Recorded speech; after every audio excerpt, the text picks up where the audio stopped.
एबसुनि मावख' बड'सा हाउसआव बिजनि दख'र एबसुनि हांख्रायनायाव चिरां जिल्ला एबसुनि बिथोन बायदियै बिजनि जिल्ला हारिमु आफाद जोङो दानानै लानाय जाबाय।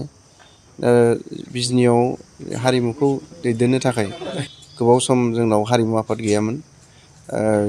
सेन्ट्रेल हारिमु आफादजों सोमोन्दो थानाय मोनसे आफाद गैयामोन। दा बेखायनो जिहेथु चिरां जिल्ला जानायनि उनाव आनडिभाइडेड बङाइगाव डिस्ट्रिक्ट मोनसे हारिमु आफाद दङमोन, नाथाय चिरां जिल्ला गैयामोन।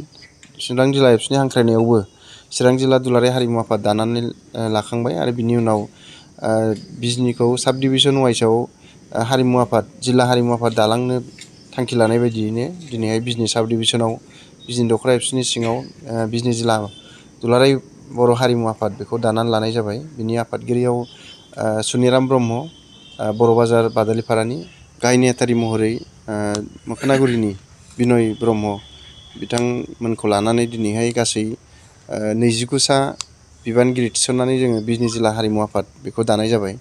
दा जोङो गोजोननाय मोन्दों दिनैहाय जायफ्रा हारिमुजों लोब्बा दङ, मोसानाय, दामनाय, रोजाबनाय, फाव दिन्थिनाय गासैबो सोमोन्दो गोनां बिथांमोना दिनैनि मेलाव बाहागो लादों जब जबैब्लाबो। दा बेखायनो जोंनि मेलाव नुजाथिफैनानै बिबान नाजावनायनि थाखाय बयनिसिमबो साबायखर बावबाय। आरो बिजनियाव मोनसे आंखाल जानानै दङमोन, बेवहाय मोनसे आफादनि गोनांथि, हारिमु आफादनि। जोंनाव बिजनियाव मोनसे फसंथान दङमोन, बिजनि बड' कालचारेल इनस्टिटिउट होननाय, बियो दिफां जानानै दङ आरो बियो गोबाव सम जाबाय दानाया। 1967 मायथाइयावनो दानाय जादोंमोन सानजारां लकेश्वर ब्रह्ममोननि नाजानायजों, नाथाय बियो दिनैसिम दिफां अबस्थायाव दङ, एक्टिभै फैनो हायाखै। दा बियो मोनसे बिजनि एरियानिल' हारिमु फसंथानखाय बेयो हयथ' एक्टिभ जानो हायाखै होननानै जोङो मोनदाङो। बेनिखायनो जिहेथु दुलाराय हारिमु आफाद दाबाय, मिरु आफाद, बिनि उनाव जिल्ला आफाद दाबाय, बेबायदिनो बिजनियावबो जिल्ला दाफैबाय। बेबायदि मोनसे लिंक गोनां, गाहायनिफ्राय रुट लेभेलनिफ्राय गोजौसिम लिंक गोनां मोनसे आफाद थायोबासो बे आफादा मोजाङै थांनानै थानो हायो। दा बेखायनो दिनैहाय सेन्ट्रेलजों मिरु आफादजों सोमोन्दो लानानैनो दिनैनि बे बिजनि जिल्ला दुलाराय बर' हारिमु आफादखौ दानानै लानाय जाबाय।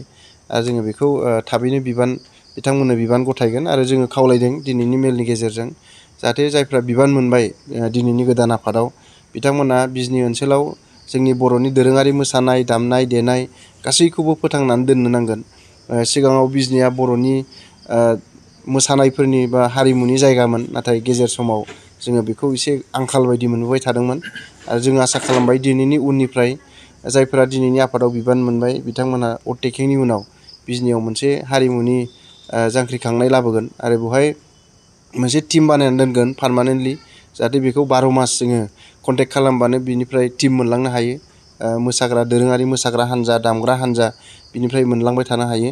दा बेखौ जोङो खावलायदों जाहाथे उननि समाव जोंनि ओनसोलावबो मोसानो गोसो गोनां, दामनो गोसो गोनां जोंनि इयुन जोलैफ्रा बेवहाय मोनसे प्लेटफर्म मोनगोन गावनि सोलोंथाइखौ लानो थाखाय आरो जोंनि बर'नि हारिमुखौ सिबिलांनो थाखाय, फोथांनो थाखाय बेवहाय बयबो खामानि मावफैगोन जोङो खावलायदों आरो नोंथांमोननि चेनेलनि गेजेरजों खावलायबाय।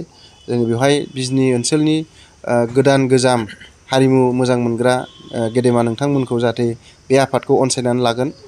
जोंनाव रेडिअ' आर्टिस्ट दङ, जोंनाव फिल्माव खामानि मावग्रा मानसिफोर दङ, फावखुंगुर दङ, दामग्राफोर दङ गोजाम मोनसे समनि। दा बिथांमोनाबो बेवहाय मदद खालामफैनांगोन आरो जोंनि हांख्रायनाय बायदि जाहाथे बेखौ मदद खालामगोन।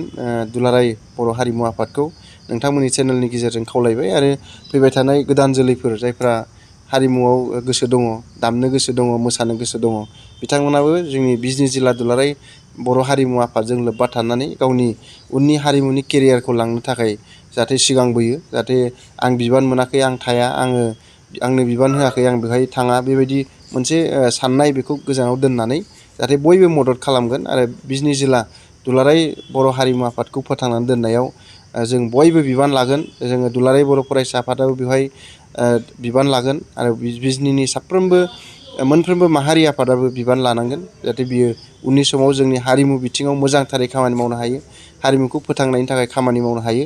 बेखायनो नोंथांमोननि चेनेलनि गेजेरजों बिजनि ओनसोलनि सानसुमै रायजो राजा आरो साफ्रोमबो फरायसा बिथांमोनखौ नोंथांमोननि चेनेलनि गेजेरजों खावलायहरबाय।